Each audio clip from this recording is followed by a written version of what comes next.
lot can change in 1 year, but more can change in 1 week.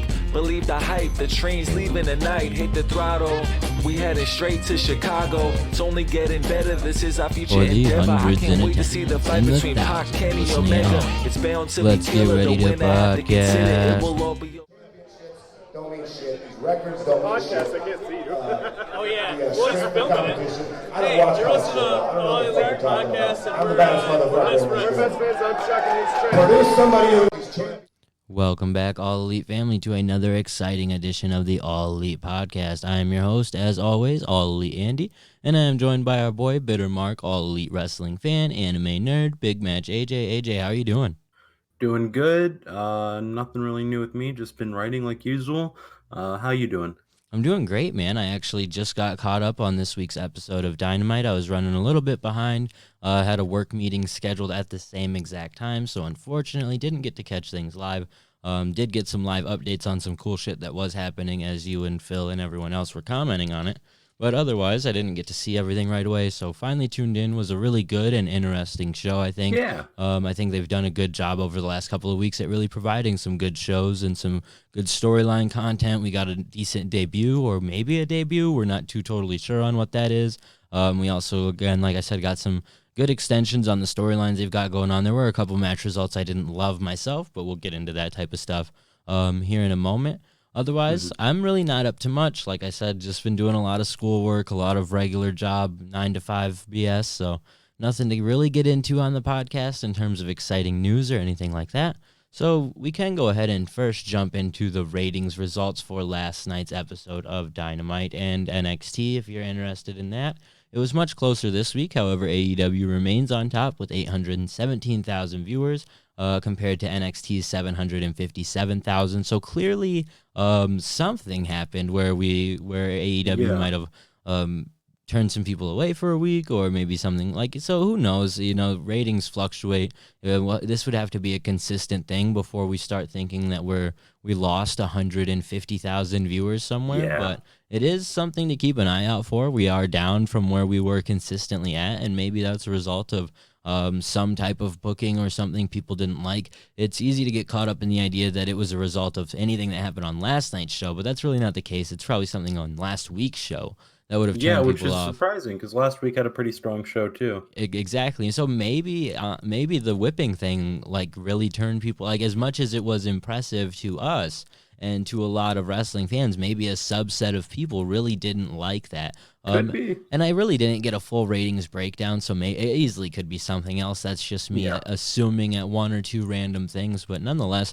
this was a good enough show that I think that they would be able to bounce back from that number. And it's nice to see that regardless, it's still a better number than NXT. It's not necessarily really as much of a competitive feel to things these days. It feels, especially with AEW getting the extension for 5 years, it doesn't feel as necessary. Yeah. So the more thing that I'm keeping a track on is when we're going to get to where we're consistently at 1 million viewers or more. This is not a step in the right direction for that, but it's not the worst news in the world. Yeah, I can't even remember the last time NXT came up on top in the ratings wars because it's just been consistently AEW for so long at this point, which... I mean, NXT pulls in good numbers. Honestly, the biggest aspect, I think, to these ratings where NXT keeps losing is if they decide to go back on the network or if they decide to move the date of the show, because that would help AEW by leaps and bounds in the ratings. Yeah, absolutely. Any type of change or transition like that, I think, to NXT would absolutely sort of add something to AEW. I think they would easily be sitting at 1 million per week if not, and that's kind of something I've always held my hat on with this situation, is at least wrestling has almost 2 million people tuned in per week. So I'm really not upset regardless of what show they're watching, as long as they're watching something. So in that regards, I don't even necessarily want to see NXT change much or change anything. I think NXT's product is great for the people that want to tune into it. I think AEW's is the same thing, so I think it works out for everyone who has something that they're looking for, and it helps that the networks seem to be behind it as well. So as fans, it doesn't matter. Unless I would have to assume, unless we're hitting like 600,000, it's not going to be something to really worry about. I don't think that's going to happen anytime soon. They would have to do something to drastically turn their fans off, and what they have right now is very clearly a loyal 700 to 900,000 fans who are willing to tune in every week. And again, there could have been some type of sporting event going on, something going on in general. I'm not too totally sure. Me neither. So who knows? But let's go ahead and just jump through the whole show. Dynamite opened up with highlights from last week, which I thought was a nice touch. It was sort of like a recap of the episode if you didn't see it last week. And for people who are new to AEW or maybe giving it a shot, which they should really assume is happening every week, they should do things like this to kind of recap what's going on. So I thought that was helpful. Yep. And then we get a match. We have SCU taking on Kenny Omega and Hangman Page for the Tag Team Championships. This was a pretty decent match. Before the match, the Dark Order appears on the screen. Christopher Daniels goes in the back to ensure that there's nothing going on, which added to something, I think, at the end of the match. And the match itself was good. Kenny Omega and Hangman go over, so nothing to complain about there. No, it was great. Like you convinced me last week, I was really rooting for Hangman and Kenny, so I'm glad to see them win. But I knew that kind of bothered me because I knew the moment Chris Daniels left, it's like, okay, they're not winning. Like I would have preferred to stay in the dark about that, but whatever. And you knew some funny business was going to happen with the Dark Order because the night before in Dark, the Dark Order and SCU got into it, so that it just felt more and more like, okay, SCU is not winning here, which was good, but I wanted to be in suspense more. Yeah, I have to agree with you 100% there. And the thing about it is the post-match event, it was really just clunky to me, and really it was kind of weird. Didn't make a whole lot of sense. I get that they were trying to get everyone on TV as to who was going to be involved in that tag team battle royal next week. I think they just could have done it a little bit better. At least had the Dark Order attack and maybe had everyone come out to make the save, and maybe have a couple of other heel tag teams at that point come out to sort of that would have been way better. Something, and as opposed to what they did was just sort of have everyone. They had the Dark Order come out, all the heels and faces, like it's Hustle from 2000. Yeah, it was really essentially that, where we had the Dark Order come out, looked like they were going to attack SCU, but before anything could really happen, every tag team came out, and then they got into a huge brawl with the Young Bucks standing tall. I think in a way, though, this is kind of a thing to throw us off, maybe to make us think the Young Bucks are definitely going to win next week, and we'll either see a team not really featured in this brawl that comes out on top, or something of that nature.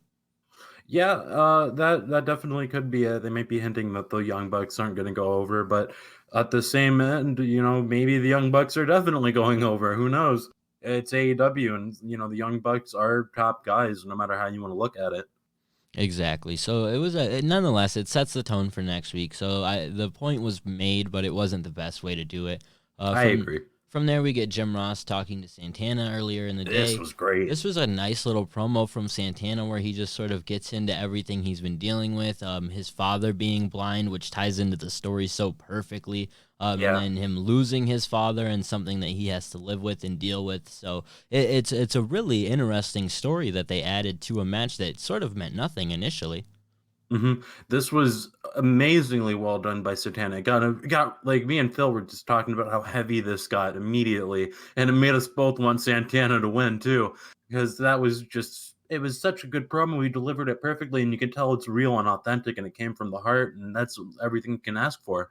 100%. This is character building 101, and something you just commend 100%. Have nothing bad to say about it. The only thing I could say is I'm glad it wasn't put on one of their other programs, which they tend to do sometimes. I could see them putting this on Dark and it getting lost in the shuffle, but instead you get 8,000 views. Yeah, exactly. And instead it's put right in the main thick of things on Dynamite, and did a good job at showcasing Santana. And it's something they should just stick strong with. I could imagine this being something that maybe a couple of people turned the channel because they don't really know Santana, so they don't really care about his story. But the people who stayed in tune are going to be like fans of his, at least in a way. Maybe not 100%, but at least have some type of remorse for this guy and what he's been through. So it was cool, and I love Proud and Powerful, so it's nice to see them get showcased in some way. And they're kind of a team, I'm thinking, if they end up getting involved in the Battle Royal that wasn't showcased in that brawl, that could end up winning.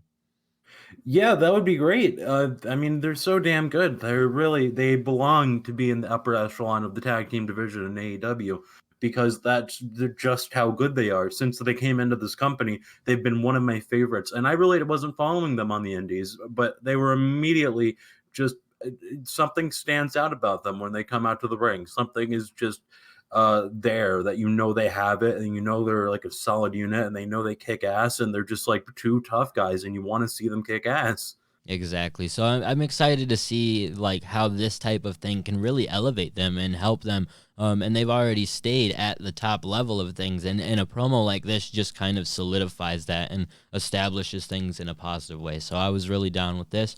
From there, we get another promo. Instead, it's Darby Allin doing a bit of a video package. We don't actually see Darby, but he's copying Sammy's gimmick, instead throwing down pieces of broken up plywood, I think, or cardboard, something like that. Yeah, something. Essentially challenging Sammy to a match at Revolution, stealing Sammy's gimmick from him, calling him out for the spot where they choked him out on the skateboard. So a decent little promo. I didn't love it, honestly. It wasn't. I have an issue. Was it him grunting like he was in Minecraft? Because I thought that was hilarious.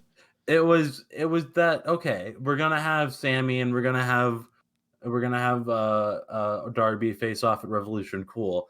If Sammy is gonna take a loss, could we have not like had Darby come out and fuck him over, or do this promo in the middle of his match or some shit, and then you have Sammy to get distracted, and then he has a reason to lose to Dustin Rhodes, or just something. I don't know, but this is more sour grapes about the next segment, to be perfectly honest, because I just feel like we're doing this match and we're still killing off Sammy's heat, but whatever. If anything, Sammy should have come out a little bit less cocky and cool and a little bit more like, what the fuck was that? What is going on? Like, confused about what's going on, instead of just playing his normal character, because at this point you do have to sort of deal with the grapes you're given and the fact you're going to lose to Dustin in a short order. So you need to have a reason for it. And instead, he didn't really do himself any favors at having a reason for it. With this promo playing before, he could at least have, again, come out like a little shook up, or like even been playing a little too cocky about it, which I guess maybe was the idea of what he was doing.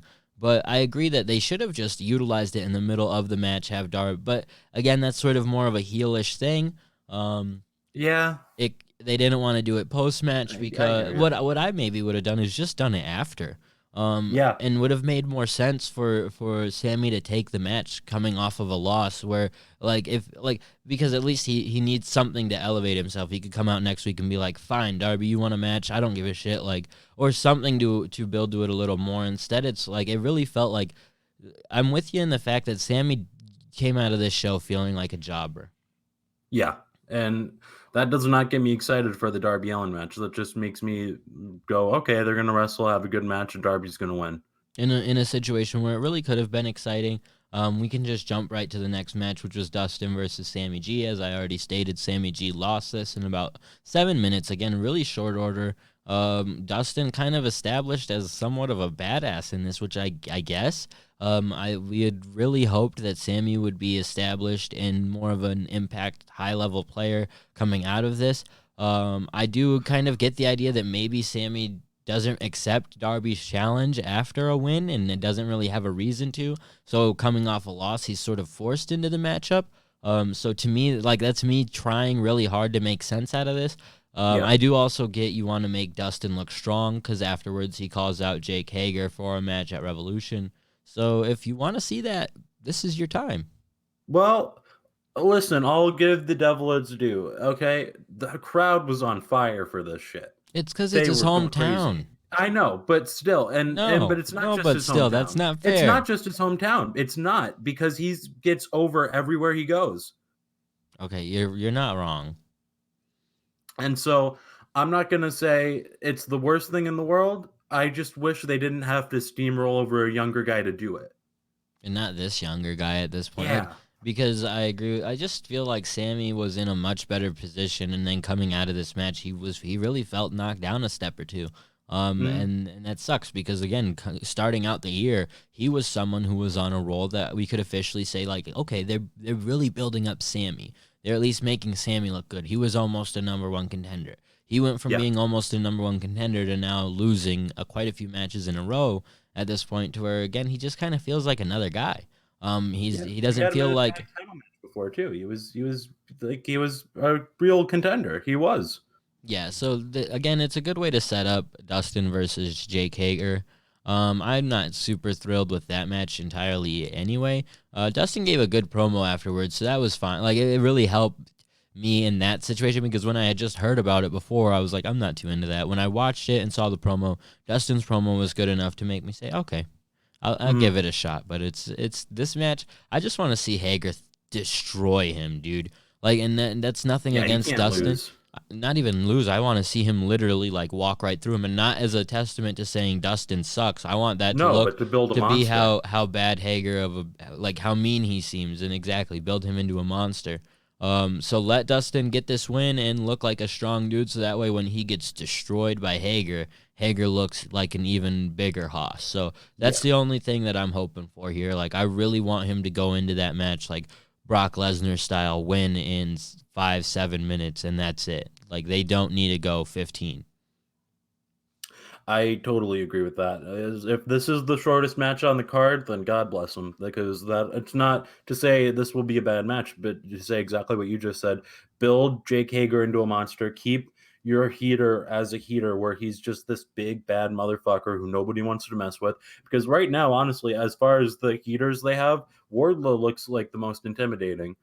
Yes, absolutely. So, at least at this point, it's a good chance for Hager to look big, because he hasn't done a lot outside of doing sort of more of a cowardly heel type of gimmick. He's not really been the like Wardlow type.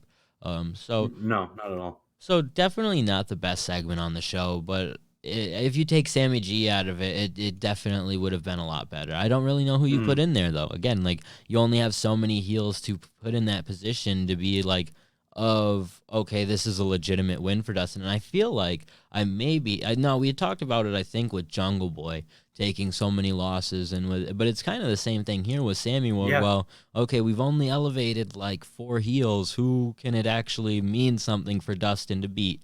MJF, well, we can't do that outside of him. And that's kind of where Mox is getting paired up with Pride and Powerful, and it's worked out for Pride and Powerful in a lot of ways, where they come out looking stronger. But you know, it's not even a testament to them doing a bad job. It's just like what they're dealt right now. So hopefully they can get a couple more guys built up where we don't have to sacrifice our Sammy G's for something like this. Yeah, I totally agree. We did get to see another sacrifice of Tony Schiavone. We got highlights of Britt Baker busting up Yuka Sakazaki, which was totally fake, and AJ loved it, but it was very fake. And then from there, we get Tony once again being forced to interview Britt Baker, and it was kind of whatever. Britt's playing a good heel, I guess, maybe. You're being way too nice. Dude, like, I don't love it, but you're supposed to hate heels, so that technically would be right. Yeah, but I hated her when she was a face. But she's doing what she's supposed to now. So, I mean, it wasn't the worst promo. It wasn't the best. That's a fair point, but it just wasn't. It didn't do it for me, man. This was just awkward to me. And she, was like, "Oh, these stupid people with your bad teeth," and it's like, okay, Britt Baker, you're a dentist. Yeah. So yeah, I'm there with you. It wasn't the best promo. It wasn't, but again, it's just I'd rather see her play a heel. So in that situation, it works out. It is kind of confusing in where you plan to position her up against Nyla Rose, who ends up winning the women's championship. That's the next segment, because we're not going to spend a lot of time on that Baker thing, are we? Do you have a lot to say? No, I mean, nothing positive. No, so we'll just run right by that. From there, we get Nyla Rose defeating Riho for the Women's World Championship in about 12 and a half minutes. This was a pretty exciting match. This was really good.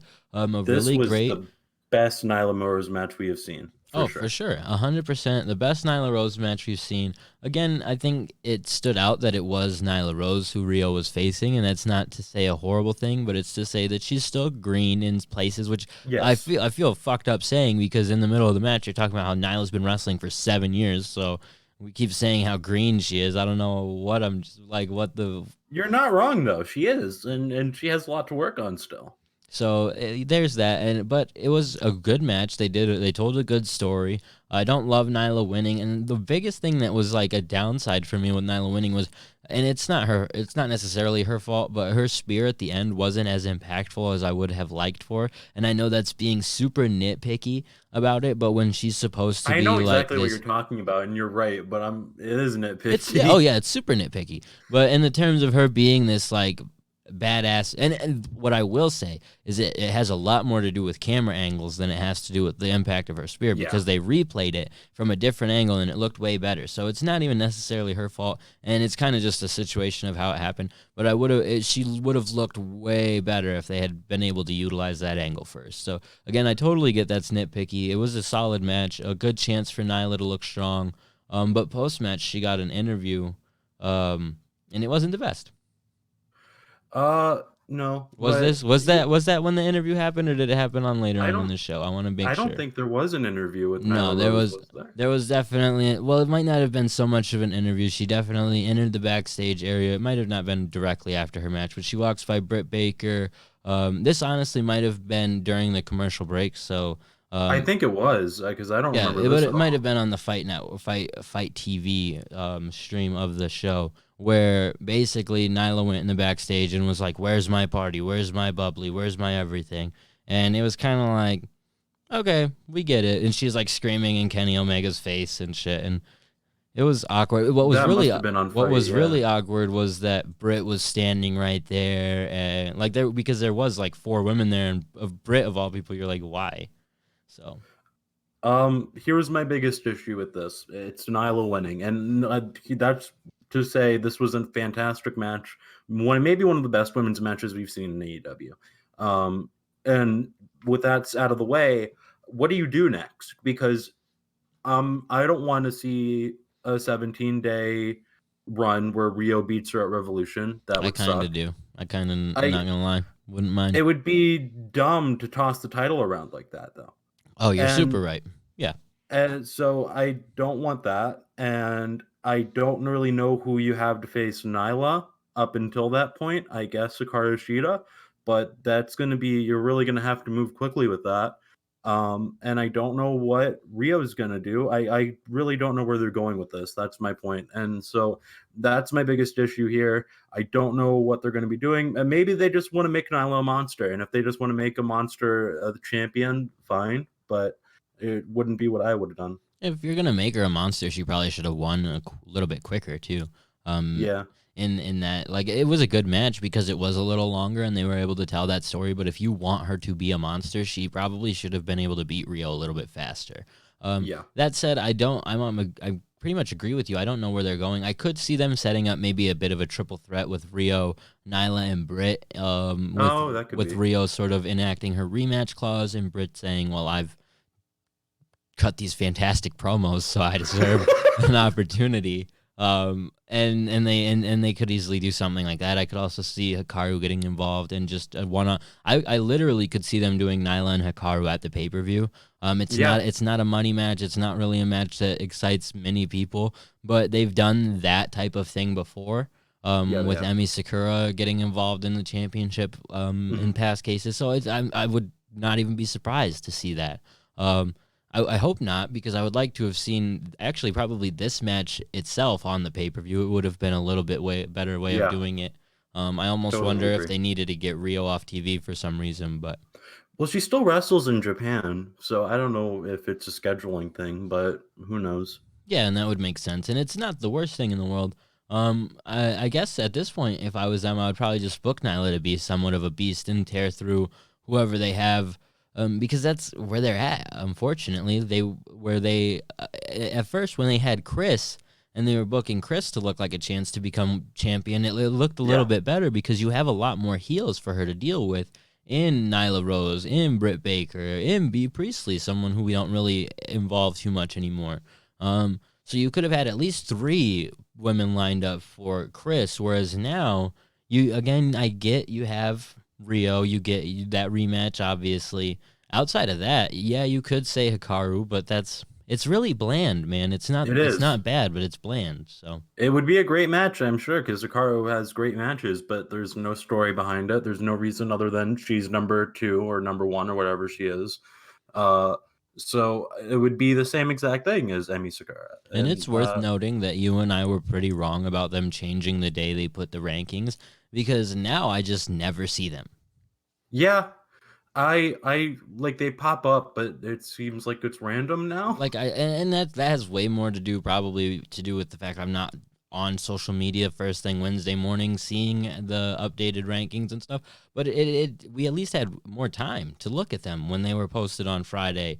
But our issue was more so with them including results of that Wednesday on those Friday rankings. So I don't necessarily know what I would do at this point. I just know that them being posted on Wednesdays, it kind of sucks because I don't really know what they are anymore. Yeah, they did update them, and Hikaru Shida is number 2. Well, Behind compared Riho? to for some reason this says Nyla Rose is number 1. So Well, now no, that would have been the morning of Wednesday, so okay, it wouldn't have been so updated that evening. then So Hikaru Shida, I'm assuming, is number 1 or number 2 behind Riho. yeah, and that's fair. And again, Hikaru's fine, but with the fact of them really not giving her a story or a background, it's hard for people to care. So Yeah, and I expect there's going to be what I expect they're going to do with Britt Baker is they're going to put her against Yuka Sakazaki at the pay-per-view because that has a built-in story now. You have somebody who got beat and somebody who got attacked, and so just put them together because Britt Baker needs somebody to kick her ass again. honestly, the way that they book their cards, I don't foresee them utilizing 2 women's matches on the pay-per-view at all. You think? No, I really think they will. They should, and especially with the pre-show. But the way that they've booked just Dynamite and shit lately, it's like I don't. They've taken such an emphasis off something we were so excited about. And that's You're not wrong. that's not to say they've done a bad job because literally up until this point, that match that we just saw was probably the most exciting thing from the women's division. The problem is we don't see where they go next, which is like that's up to them, and maybe they can immediately answer it next week, and we'll be like, holy shit, why didn't we see this? So it is possible, but I just feel like they've taken a little bit of the emphasis off of something where we had a lot more time for it. But who knows? Yeah. From there, we got going off of an exciting match. We get an exciting announcement. Chris Jericho is interviewed. He announces that next week he's hired a bounty hunter to take out Jon Moxley next week, and that man is Jeff Cobb. They then play a quick video package for Jeff Cobb, showcasing who he is. This was pretty cool. Jeff Cobb is a very talented superstar. For those who don't know, for those who do know it, you're probably already as excited as we are. If you've watched Lucha Underground and you know who Matanza is, that's Jeff Cobb. He's also Jeff Cobb in New Japan and Ring of Honor. So he's been in quite a few different companies, utilized in a great capacity in PWG. And so there's so much you could say about Cobb. Yeah, and I am going to nitpick here because I do have a one small issue. If you're going to have him come out at the end of the show, did you need to announce that he was going to be coming?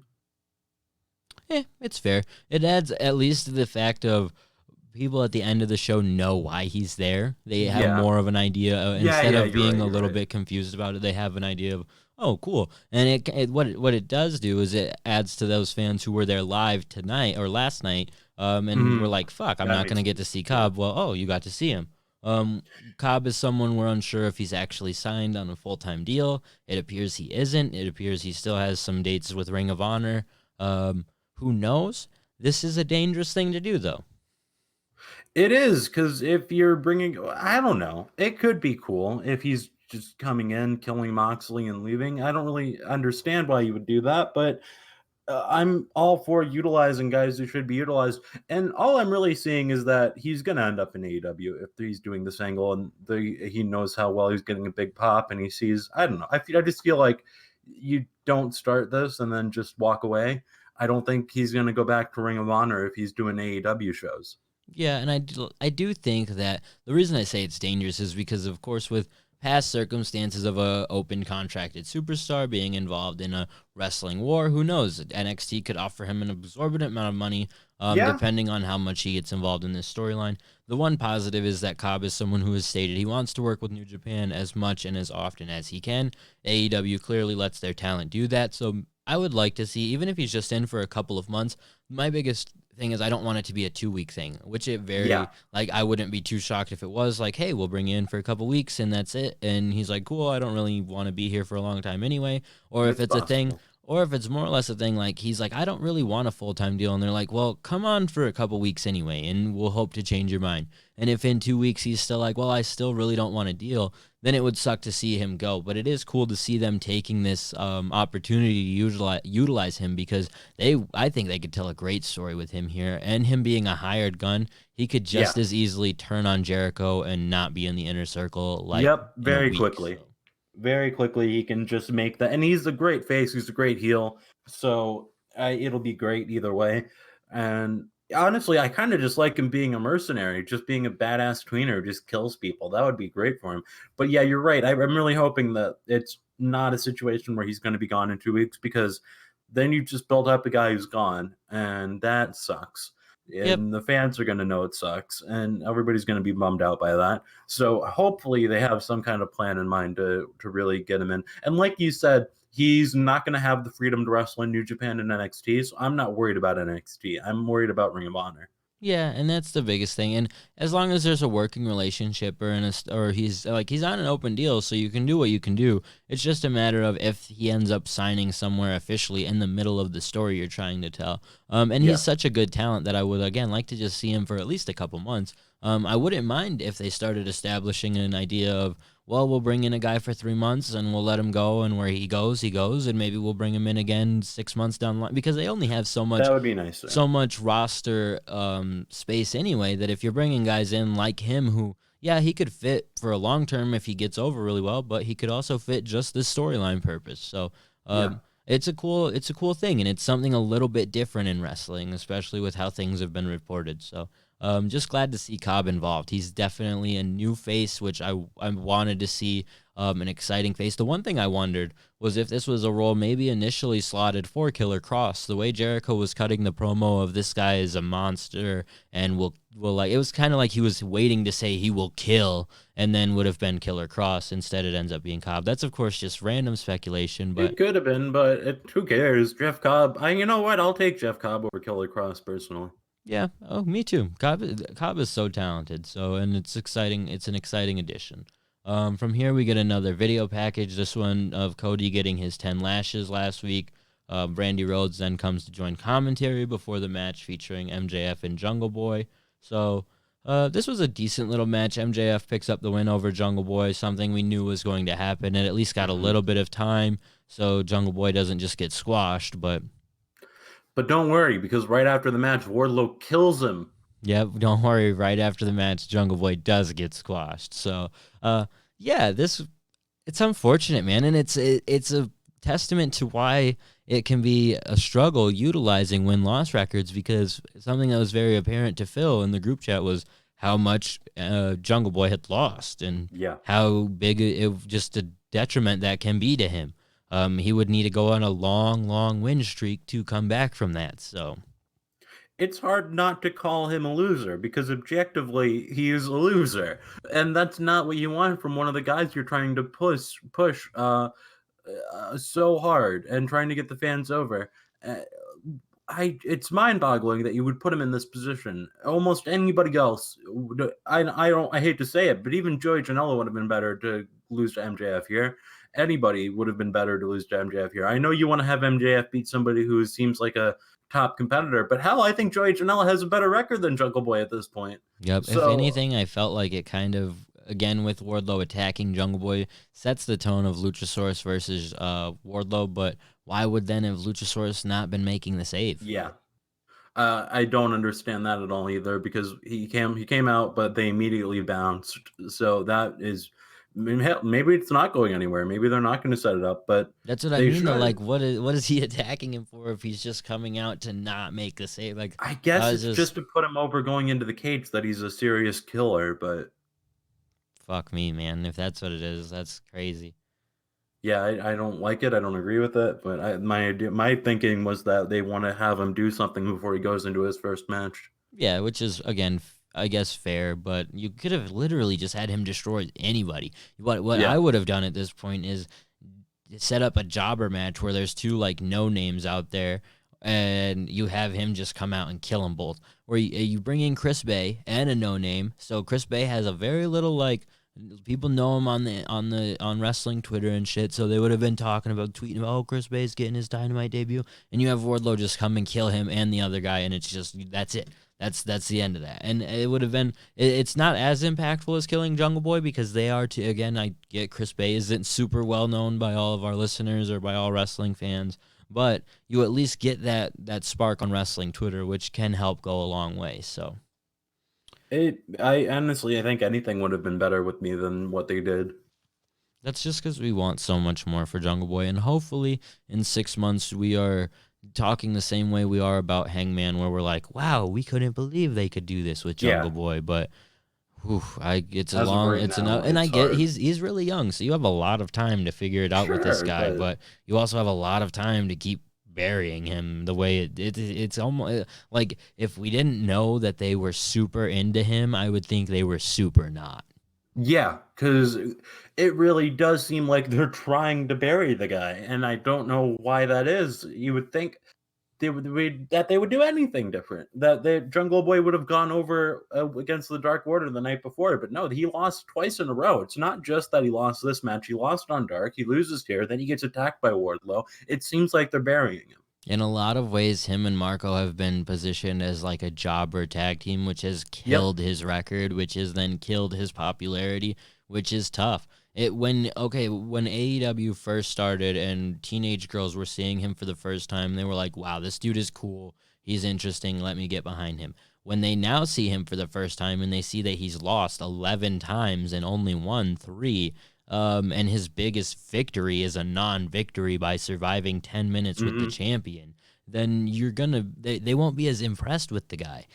So objectively, they've just totally ruined it to this point, and the only way to fix it is by immediately reverting what you're doing. There's no other way to go. Like, he needs to get to 500. Like, that's it. I could not, and just put him with Luchasaurus for the rest of every tag team he does. Put him with Luchasaurus. Let Luchasaurus get all the pins if you want, like whatever you want to do. But he needs wins. When you guys count wins and losses this much and you're burying a guy with, like, you can't call it anything else. You're not getting him over. So what is it then? And you continue to just let him lose. So it's sad at this point. It just a post-match attack like this is literally what Vince would do to like the Revival on the end of their run. You're not wrong at all. So I get they probably they have a little bit more storyline purpose to it.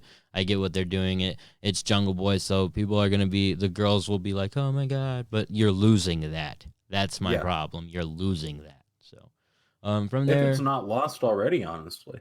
Exactly. So it's tough. From there, we get a video package. And you know what? Before we go to the video package, like, what a fucking testament to why guys like him and Marco can't get over. Why small guys can't be popular. Because when they started out and were relatively unknown and had that push behind them, it was looking good for them. And then because they're smaller, well, we can have them we can have them put over the Best Friends, and we can have them put over the Dark Order, and now look at where it's gotten you. And like, yes, they can potentially fix it, but you have to put in 2 months of work to fix it. Like, that's how many losses they've accumulated to this point. To get to 500, it's 2 months of work or a whole month of appearing on both shows and winning every night. And that's not going to happen. So you need to now work for a month and a half just to fix at least one guy who could have been super popular. Clip that one for Twitter. Yeah. So I don't know. That's just where I'm at with that. From there, let's go to the Pac video package, which, again, like, it's a lot of video package on this week's episode. This wasn't even a bad episode. There's just some, like, booking decisions I didn't love. And it was just a few things that were noticeably bad, or, you know, just, I don't know what's going to happen, like with the case with Nyla, but the match was great. But for overall, it was a great episode. Yeah, exactly. And like the video packages themselves were also good. It's just like and it's hard to disconnect myself as like a critic or something in terms of knowing like, hey, when you guys do this many video packages, it really turns fans off because they want to see more action. They don't want to see every other segment being another video package. So that's basically my gripe with it. Otherwise, a decent Pac video package. Pac continues to show why he's good on the mic and should be literally one of the top players in whatever promotion he's ever in because he's great. So he's so damn good. Everything he does, it just makes me happy to see him. He absolutely deserves to be in the upper echelon of AEW guys, and I kind of think he is. You know, it's not like they're putting him against whoever the fuck. They're putting him against Kenny Omega. And he's someone who has a record that you can at least say, yes, he is one of the top guys. No matter how you feel about his storylines or the way he's actually booked, he's one of the top guys because he wins a lot. So you can't really argue it, you know? Mm-hmm. And the thing that I will give them is, like, I totally get the point of all of these video segments, so I'm not trying to gripe on them. None of them were really bad. And in this case, it's really good because we're building to a match that's going to take up a quarter of our show in 2 weeks. We should be building it to it this way. I hope next week we get some type of retort from Kenny in the same vein of when he just went off on Mox. If you recall that first promo he did on Mox, where he's just like, do you even care? Do you actually give a like that type of just like real type of talk? That would be cool. I would love anything. And I'm sure we're going to get something from Kenny Omega next week where he's going to dig in on Pac, because you can't just have Pac do 3 video packages and Kenny does nothing. So it's going to be good. And the match is going to be incredible, which we'll get to in a moment. But it's just a really solid way to book this. It's been a slow burn, so it hasn't felt like 50-50 booking. He's been wanting this rubber match for a long time. He's been doing everything to get it. It all makes sense. I'm really down with this.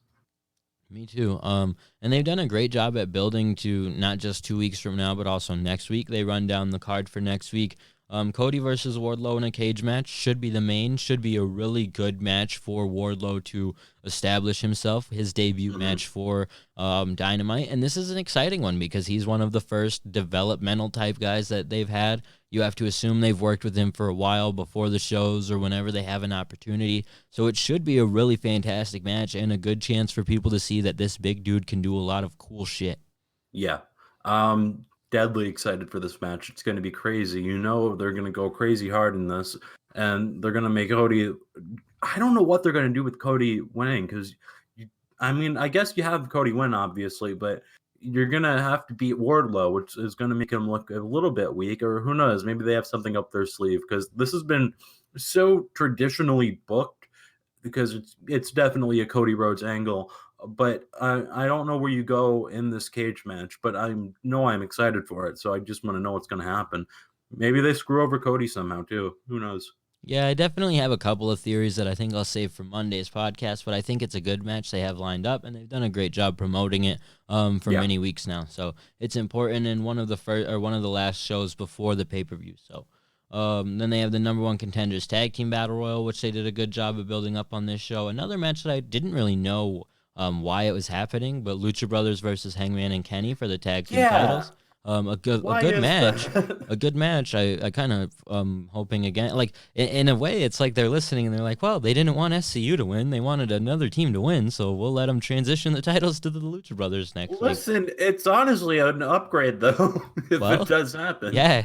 I'm not against it, and it's one of it's a match where now I'm looking at it like I don't care who wins, and it should be fun, and I'm excited to see where it goes. But in a way, I'm still rooting for this Hangman and Kenny team to stay together, that bond to continue growing. So yeah, me too. Rooting for them there, but they're doing a good job with the tag division in general. Next week, a good focus on that division right before the pay-per-view. So, and then if I was just going to say, if you have them win this and retain the titles, and then you have the Young Bucks win the Battle Royal, then you have that match we were talking about for Revolution. Yeah, and I really hope that's the way they're going. And hell, they could easily go a different way where you have the Lucha Brothers win the titles, another team get in the Battle Royal, and then still do the Hangman and Kenny versus the Young Bucks. So they could do so many different things here that I wouldn't mind. I just don't want to see titles transition too much. So hopefully they can hang on to them. I like to see at least 2 or 3 defenses. That's a good thing. Yeah, I agree with that. And the last match they announced this week was Jeff Cobb versus Jon Moxley, which is a fun one. I think that did happen in New Japan during the G1. I didn't actually catch the match itself, but it's a solid match and a good debut for Jeff. Jeff Cobb versus Jon Moxley is going to be crazy. I don't know how to put it any other. We have Wardlow and Cody in a cage, and Jeff Cobb and Jon Moxley on the same show. This is going to be awesome. This card is stacked.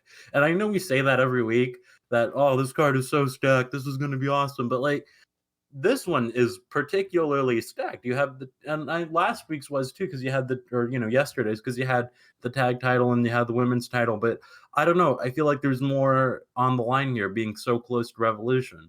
Yeah, and it's a tough one to book here, I wouldn't want to be the guy who has to decide, is it going to be Cody or Wardlow, or is it going to be Cobb or Moxley? So I could make an argument for all 4 of those guys to go over in each match. So going to be a good show next week, and I'm excited to, once we go through it on Monday, I'm excited to really dig into that one. So yeah. Then we get Jericho, Sammy G, and Jake Hager heading to their luxury suite. The crowd is singing Jericho's theme song. So as we've said, one of the biggest. There was one thing that happened. Oh, what was that? Well, in the promo earlier with Dustin Rhodes, he was saying, "Come on, turn around, come in here and accept this match." And instead, he did not do that, and they just announced the match was going to happen at Revolution. Oh yeah, yes, they did announce that Hager versus Dustin is official for Revolution, and in a weird way to do it. Turning around really had nothing to do with that at all. Nope, he was just like he didn't turn around, so Dustin went to Cody and was like, "Make the match anyway." Oh, he did. That's my storyline per fucking booking of it, because like, and I get it. Like, you wanna. This is where consistency helps. I get you want to announce the match and stuff, but then don't have Dustin say it that way. Yeah. Otherwise, it's a fine match. I'm not super looking forward to it, but in a sense, I am, because I know what I want from it. So I hope they give me that. Yeah, same. Then we get before the match of Moxley and Santana. Santana attacks Moxley during his entrance. They fight into the crowd to the ring. Moxley picks up the win in about 11 and a half minutes. So I think they're getting very consistent at trying to keep matches about 12 minutes. You don't want to go too long. You don't want to go too short.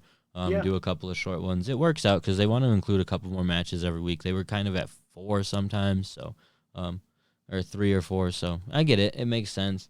What they gave this match was pretty much perfect for it too. Yeah, it's good to tell. That's the thing is sometimes people think the only way to tell a good or to have a good match is for it to go 20 minutes, but a lot of matches, the easiest way to tell it is in 10 to 12 minutes. Like a lot of people aren't trying to fight for 30 minutes, so it's a hard way to tell that story. Yeah. So good match. Post match, Moxley once again gets jumped by the Inner Circle. They all call out Jeff Cobb, who comes out and gives Moxley a tour of the island. So we get to see Cobb make his debut on Dynamite. So good. He's a great athlete, and he has a great look to him too. You know, despite being like a little bit of a shorter dude, he like reminds me of Taz. A little bit, yeah. He's just a stocky guy who's ready to throw you around. And the way that he his appearance has changed a little bit. He's with his long hair and scruffy look. He looked like more of a badass, no nonsense. I am a hired gun brought in here just to kick your ass. Samoa Joe or Taz, exactly like that. Actually, yeah. So it was a great debut for him. And again, it's a situation where I hope. Maybe next week he does have a way to go over Moxley in a way that makes sense, or maybe not go over Moxley, but maybe the match just goes to no contest or something. But where he can like that, where he can look like a real badass and potentially be established as a top guy in the company early on. He's someone who could be taken seriously, has a skill set for it. He might not be the best on the mic, where putting him in the Inner Circle would work. But I think just letting him do his own thing as a guy who doesn't talk, get the fuck out of my way. I'm here to fight. Once I'm done with Moxley, I just want to beat up whoever, and maybe that's Jericho, and I hope that's where they go. Yeah, and my hope is maybe they do a no contest, like you said, like a time limit draw, just something to keep Jeff Cobb looking strong and John Moxley looking good going into the Revolution. But who knows? Because that's honestly not a bad thing to tease that these two have another match. Yeah, exactly. Teasing the idea of a potential another match down the line between them, or some type of rivalry or something. I think that beating Cobb in a swift fashion would be a very bad idea. I think beating him at all is kind of a bad idea. Yeah. Because he does have that potential of being a legitimate competitor, and starting him off in the fashion of, oh, you're a hired gun who can lose, isn't going to be a good way to do it. Even if he just gets mad as fuck and costs himself the match by disqualification, I'd rather that type of booking. Anything, yeah. Than him to just lose. So yeah, totally agree there. This was a great debut though. You could have not have made this more perfect for him to come out and just kill a guy. And again, something we asked for. We were talking about how we really needed something else to stand out for us, to be like a new debut, not to the level of Moxley, but just something else, Mm-hmm. And they gave it to us, and they gave it to us on a great show. And this just topped off. This was a good show made great by the ending, and it was just totally. I keep saying it, but it was just totally perfect. Can't think of how you debut this guy better, other than just having him come out, kill the top dog in the company, and make him look like a monster going into the match with him next week. It's perfect booking. It all makes sense. It's all great. It's just cool. And like, I don't know where they're going with these open contract situations, but if it means stuff like this, I'm cool with it. Yeah, and it means taking a risk. Really, is like the biggest thing, because you never know what's going to happen with that situation of running someone under an open contract. Cobb could easily pop up somewhere else, and that would be like really detrimental to AEW. So hopefully that doesn't happen, because that's the type of situation where it does prevent it from happening again. You know. Yeah. Like if he does get signed up by New Japan or NXT, like if by some chance he were to get signed by NXT in the next week and just can't finish off his match with Mox, and they have to find some stupid way to explain it, then you're gonna see Khan be like, "There's no way I can do this type of shit. Look what happens. Like it's still Carney." But I would assume they have some type of contract in place which would prevent that, or at least make it so he has to fulfill his current dates, which. I mean, I really don't see it being an issue, but it's the biggest thing that could be an issue. It would also be just extremely petty. Oh my god, just giving him a mad money contract just to get him off of one match. Yeah, exactly. But it's a very WWE thing to be very petty. You're right. But good for Cobb for being able to land the steal and be able to probably pop up in a couple of different places if he doesn't stick around AEW. This type of exposure will surely get him into NWA if he wants to, all those other platforms if he's not already there. Let's go ahead. I'm going to talk about, or I'll tell you the card for Dark next week, and I just want to hear your 1 to 5 how bad you want to see it. 1 being you don't want to see it, 5 being you want to see it really bad. I guarantee you there will be no 5s. But let's go ahead and we'll start with the Best Friends and Orange Cassidy taking on the Hybrid 2. That's a solid 3. Solid 3. Solid 3. 3, or maybe even a 4 for Dark. You know, these could be. Yeah, for these 4, we enjoy all these guys. The Hybrid 2 are great. Good chance for them to see, or for us to see the Hybrid 2. So can't complain there. We also have Diamante taking on Chris Statlander. I'm super unfamiliar with Diamante, so I don't know a lot. I saw her in Miami, and she did not perform all that well. But so I don't know how excited I am for this one. I'll give it a 2 with the hopeful 3. Yeah, it's nice that at least Chris Statlander is. She's okay. She's been impressive in the times we've seen her. The rest of the issue I have with her is that they haven't been consistent with how they've booked her. So no, they haven't. And I think Diamante had some relation with like Proud and Powerful, so it makes sense them involving her in AEW. But hopefully she gets a chance at like really showcasing herself this week. You said that she didn't really impress, and I've seen that she's been on a couple episodes of Dark, really hasn't gotten that popularity that can come with being on the show. So we also have Christy Jane, someone I'm super unfamiliar with, taking on Big Swole. So this one gives me, I'm at a 2 right here. I'm gonna go 1. I don't care at all. For Big Swole. I want to see Big Swole get an opportunity, so hopefully it's a quick defeat.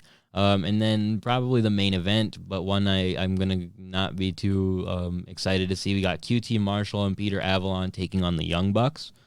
Okay. At least we haven't gotten... The one thing I will note here, and seeing that Peter is with Leva Bates and everything, we have gotten no Librarian stuff. Like, we don't watch a whole lot of Being the Elite, so maybe we're missing out on all the great Librarian content. But we have not been subject to it, and so again, and these are situations where you can clearly tell they pay attention to what is being said on social media, and if it's an overwhelming negative response, they're going to change it or abort. And the one thing that they haven't gotten rid of, the Dark Order, they still have a chance to make it good. So, yeah, I'll give it a 2 because I like the Young Bucks and it's fun to see them wrestle. But other than that, I don't care. Yep, I'm right there with you. And that's what's tough about Dark, is they don't always give you the best card to be like, man, I need to tune into that show. And if you're not going to, I mean, and in a way, it makes sense because this is a card kind of Big Swole, Christy Janes, Chris Statlander, Diamante, all 4 people who need a little bit more exposure, and it's sandwiched between tag team matches that feature the Young Bucks, the Best Friends, Hybrid 2. So I get it. It kind of makes sense. It's tough because it's not the lower card people that we are familiar with from the independent scene or that we would want to see. So it's kind of like, well, fuck. If it was Chris Bay being featured on Dark every week, I'd be like, fuck yeah, dude. Or even Anthony Agogo, the guy that they signed as a boxer, who I don't really know anything about. I forgot about him. If he was showcased on Dark every once in a while, that would be nice. But nonetheless, a decent week for AEW. We'll be back on Monday to talk about all of the latest news and our thoughts on next week's Dynamite episode that we didn't get to today. We're closing in on the next AEW pay-per-view, so we're excited for that. Excited for all the things AEW. Anything I forgot to add, AJ? No, I think you got it all. Alrighty, go ahead and plug your social media. You can follow me on Twitter at BigMatchAJ, and you can follow me on Instagram at AJTheFitzy. And as always, you can follow the podcast on Twitter at All Elite Podcast. You can check us out on Instagram at All Elite Everything. We're also on Facebook at facebook.com/AllElitePod. And as always, you can check me out on Twitter at All Elite Andy. Thank you guys for your continued support. If you're watching on YouTube, make sure you smash that subscribe button. If you want to check us out on YouTube, it's youtube.com/AllElitePodcast. Thank you guys for always tuning in. And until next week, see ya. Bye.